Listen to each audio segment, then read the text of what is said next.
¿Qué pensarías si te digo que hay un error en la justicia, uno tan básico, que puede dejar a un culpable en libertad? Y no hablo de un tecnicismo legal que solo entienden 4 personas en una biblioteca. Hablo de un concepto que los abogados usan como un arma. Una palabra que, si la usas bien, es la diferencia entre la justicia y la impunidad. Esa palabra es nexo causal. Un fallo al entenderlo, una grieta en su lógica, y ahí tienes el campo de batalla donde se decide si la persona que empezó una tragedia paga por ella o se va a casa tan tranquilo. Hoy vamos a destapar el secreto que se esconde detrás de las sentencias más polémicas. Vamos a ver cómo una simple cadena de causa y efecto se convierte en la pregunta más difícil de todo el derecho penal. Y para entenderlo, nada de jerga rara. Vamos a usar un caso real, una historia que te va a tener pegado a la pantalla, la de un accidente de tráfico que acaba en muerte, pero de una forma que nadie, absolutamente nadie, se esperaba. ¿Quién es el verdadero culpable cuando la cadena de eventos se rompe? Quédate, que lo descubrimos juntos. Sección 1. El primer eslabón, la causa pura y dura. Para empezar, ¿qué demonios es el nexo causal? En plan sencillo, es el puente que une una acción con un resultado. La idea de que, para acusarte de homicidio, tu acción, como apretar un gatillo, tiene que ser la causa de la muerte. Parece de cajón, ¿no? Si no hay conexión, no hay crimen.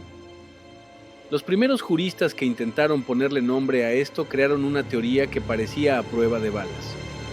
La teoría de la equivalencia de las condiciones, o como les gusta decir en latín, la conditio sine qua non.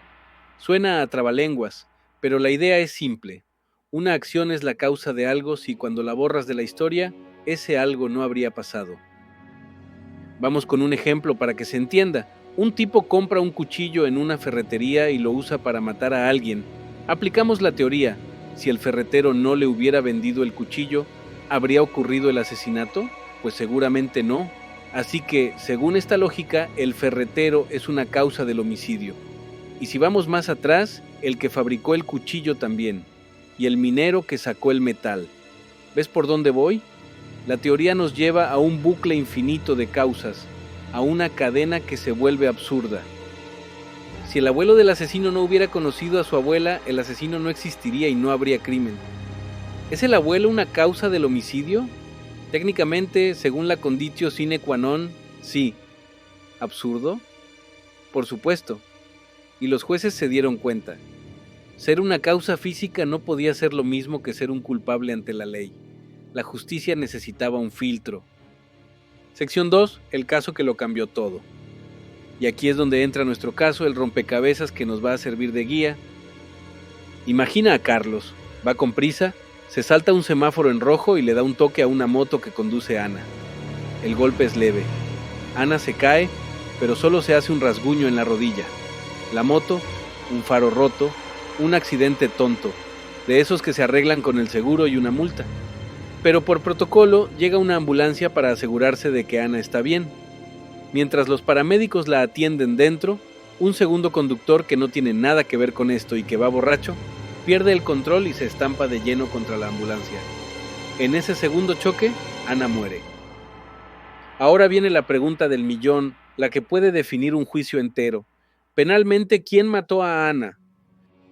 Si usamos la primera teoría, la de la conditio sine qua non, la respuesta es clara y te deja helado.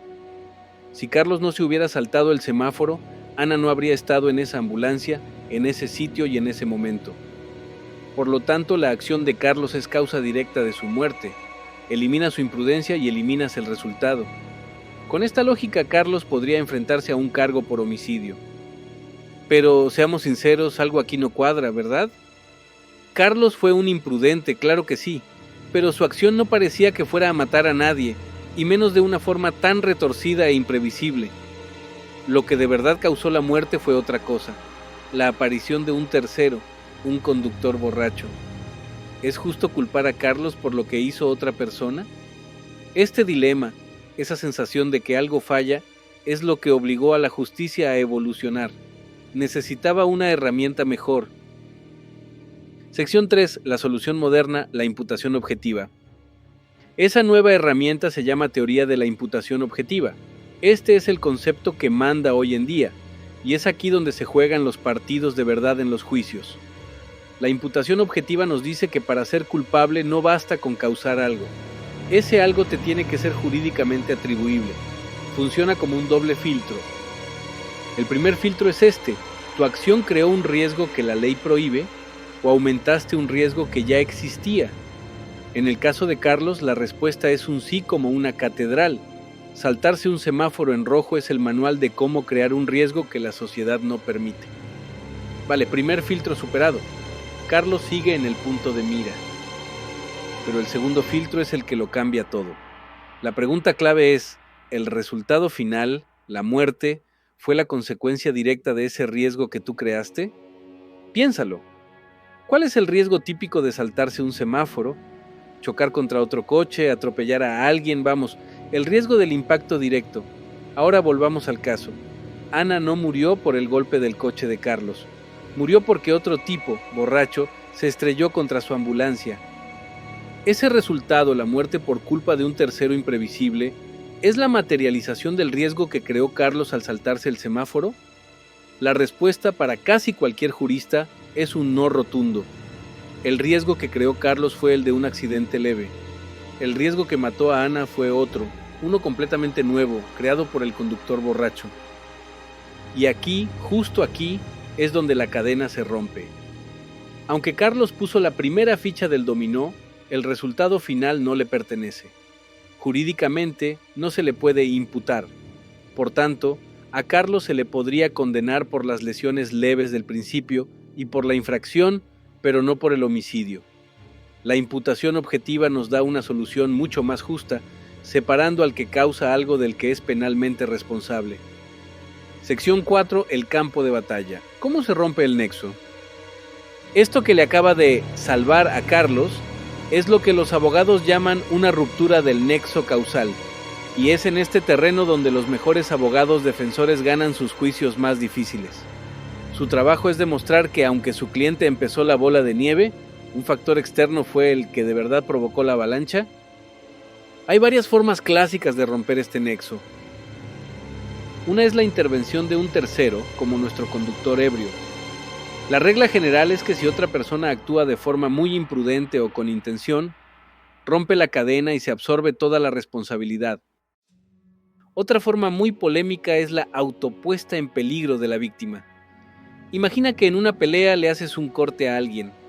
Es una herida leve, pero el médico le dice que se la cure y se la vigile. La persona pasa de todo, no se la cura, la herida se infecta y se muere.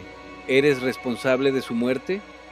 La defensa diría que la decisión de la víctima de no cuidarse fue la verdadera causa, rompiendo el nexo con la agresión inicial. Hay casos reales en los que se ha absuelto a gente por esto, argumentando que la víctima asumió voluntariamente el riesgo final. Y luego están los nexos causales desviados. Por ejemplo, un tipo intenta envenenar a su víctima, pero le da poca dosis. La víctima se marea, agarra el coche para ir al hospital y por culpa del mareo tiene un accidente y muere. El asesino quería matarla y la víctima está muerta, pero no murió del veneno, murió del accidente. ¿Es homicidio? Aquí es donde los juristas se tiran los códigos. Se tiene que analizar si el riesgo de tener un accidente por mareo está dentro de lo que la ley quiere proteger cuando prohíbe envenenar a alguien. Como ves, el nexo causal no es una línea recta, es un laberinto, y no es un fallo del sistema, sino una herramienta de precisión para asegurar que solo pague quien de verdad es responsable del daño concreto que se ha producido. Sección 5. Más allá de la acción, omisión e imprudencia. Y para que veas hasta dónde llega esto, que sepas que no solo se aplica cuando haces algo, el nexo cambia de forma según el delito. En los delitos imprudentes, como una negligencia médica, más que de causalidad se habla de determinación. La pregunta no es solo si la negligencia causó la muerte, sino si la muerte fue una consecuencia directa de saltarse el protocolo. Si se demuestra que, incluso con el médico más cuidadoso del mundo, el paciente se habría muerto igual, entonces no hay culpa porque la mala praxis no determinó el resultado. Y el escenario más difícil es en los delitos de omisión. Piensa en un socorrista que ve a alguien ahogándose y no hace nada. Aquí la fiscalía no puede probar que no hacer nada causó la muerte, porque es físicamente imposible. Lo que tiene que probar es otra cosa, que si el socorrista se hubiera lanzado, la muerte se habría evitado. Si el bañista ya estaba muy lejos o era demasiado tarde y la intervención no hubiera servido para nada, el nexo de evitabilidad se rompe. Y no habrá condena por homicidio, por muy horrible que nos parezca la pasividad del socorrista. Así que el nexo causal no es una simple cadena de dominós. Ha pasado de ser una pregunta básica de ¿lo causaste? A una mucho más profunda y justa. ¿Eres ante la ley responsable de este resultado tal y como pasó? La imputación objetiva, con su doble filtro de riesgo, es el mecanismo que nos protege de las injusticias de culpar sin más. Es el campo de batalla legal donde una buena defensa puede demostrar que, aunque su cliente encendió la mecha, la bomba la detonó otro, la propia víctima, o el más puro y ciego azar. Y esto no es un error que libera a culpables. Es un pilar que asegura que la justicia caiga solo sobre la persona a la que, de verdad, se le puede atribuir el daño. Entender esto es entender cómo late el corazón del derecho penal. Si quieres seguir desmontando cómo funciona la justicia de verdad, con toda su complejidad, suscríbete y déjame en los comentarios qué otro concepto legal te vuela la cabeza y quieres que profundicemos. Nos vemos en el próximo vídeo donde seguiremos sacando a la luz las verdades ocultas del derecho,